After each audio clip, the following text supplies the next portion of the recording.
To join a dating app called Goldspoon, a man in Seoul doesn't start with a photo. He starts with paperwork. An income tax withholding receipt, a certified copy of his family register, in some cases, a professional license, proof he's a doctor, a lawyer, or runs a company. Women go through a separate screening, judged by a panel of existing members before they're allowed to join at all. Fewer than 3 in 10 applicants make it in. Once approved, members get a badge next to their profile. High income, prestigious university, professional job. Goldspoon launched in April 2018 with a few thousand users. Today, it has more than 140,000 verified members. This is not a niche curiosity. It's one entry point into a much larger question.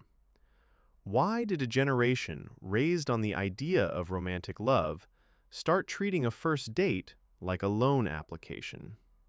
Stick around. The app is the least interesting part of this story. Seoul, April 2018. A small dating app appears in the Korea App Store. Its first year, it has about 3,200 users, a rounding error next to Amanda, a rival app already past 4 million. Amanda's pitch was simple. Users rate each other's looks before a match is allowed. Goldspoon's pitch was the opposite. It screened for paperwork instead. Income, property, education, profession. That idea wasn't new.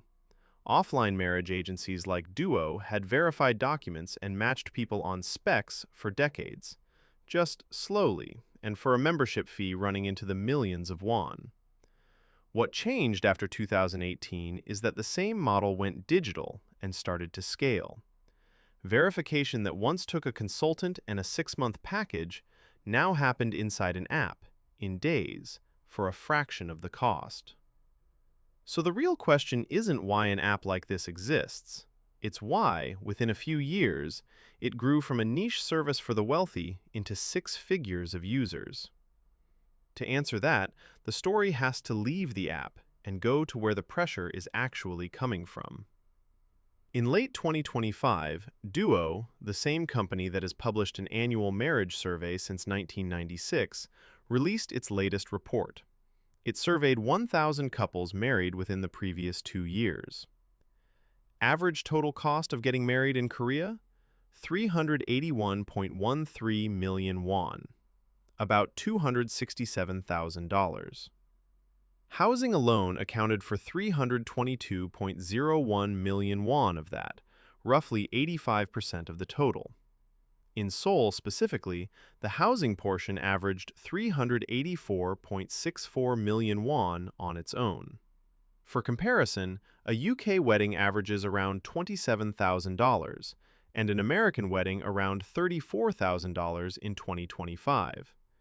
In Korea, that same category of spending is roughly 10 to 14 times higher, because in Korea, wedding cost isn't just the ceremony, it's the apartment the couple will live in.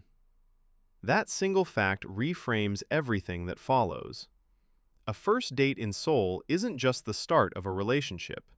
Statistically, it's the first step toward a housing decision worth $250,000. Lee Kyung-young got married in 2024. She's 33. Her husband covered part of their Jeonse deposit, the lump sum payment Korean tenants hand landlords up front in place of monthly rent. Lee covered the furnishings and the honeymoon.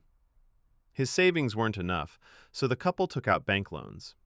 Lee told the Korea Herald she'd quietly hoped his family would contribute more so they could start without debt.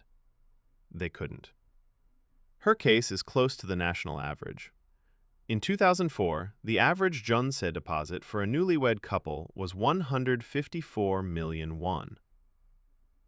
By 2024, it was 534 million won, more than triple, in 20 years, in a system where the entire deposit has to be raised before a couple can move in together at all.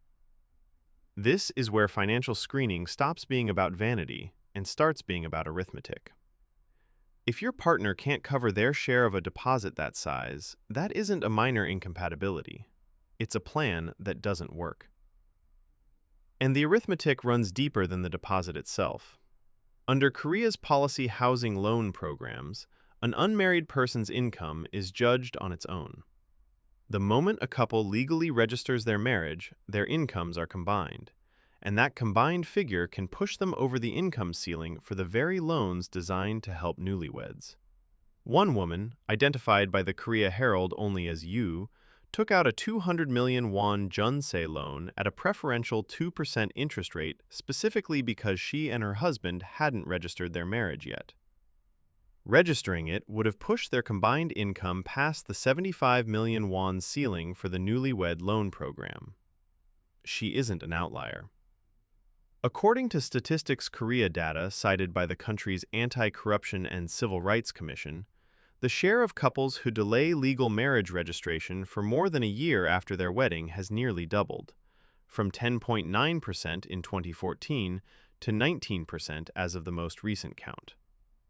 Some couples hold the wedding, move in together, and legally remain two single people, on paper, for years, because the paperwork of marriage costs them access to the paperwork of a loan. Is this happening where you live, just without an app putting a name on it yet? Tell me in the comments. Zoom out further, and the picture gets more specific. Goldspoon spent its first years growing quietly, from 2018 into 2021. That same stretch was when Korea's household debt hit its historical peak, 99.1% of GDP in 2021, and a debt-to-disposable income ratio of 193.4%. Households, on average, owing nearly double what they took home in a year. It's eased somewhat since, down to 88.6% of GDP by the end of 2025, but still among the highest of any developed economy. 6 out of 10 Korean newlyweds, according to a 2025 survey by Hana Bank's Hana Institute of Finance, took out loans just to cover marriage costs. 4 of them used loans for more than half their budget. This is the environment financial screening dating apps grew up in. Not one where people are shallow about money.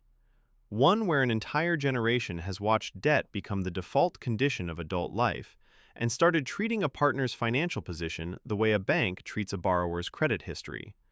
Not because they enjoy it, but because the cost of getting it wrong had become too large to leave to chance. Which brings the story back to Goldspoon and what it's really offering. It isn't selling romance, it's selling due diligence, outsourced, badge-based, and fast. A verified income tax receipt does in one document what months of dating conversations used to attempt. It offers a fast signal of whether someone is likely to be financially capable of sharing one of the largest expenses most couples will ever face, a 534 million won deposit. Compare that to Amanda, still the larger app by user count, with more than 5 million users today. Amanda verifies identity and looks. Goldspoon verifies solvency. 2 apps, 2 different bets on what actually predicts whether a relationship survives contact with the Korean housing market.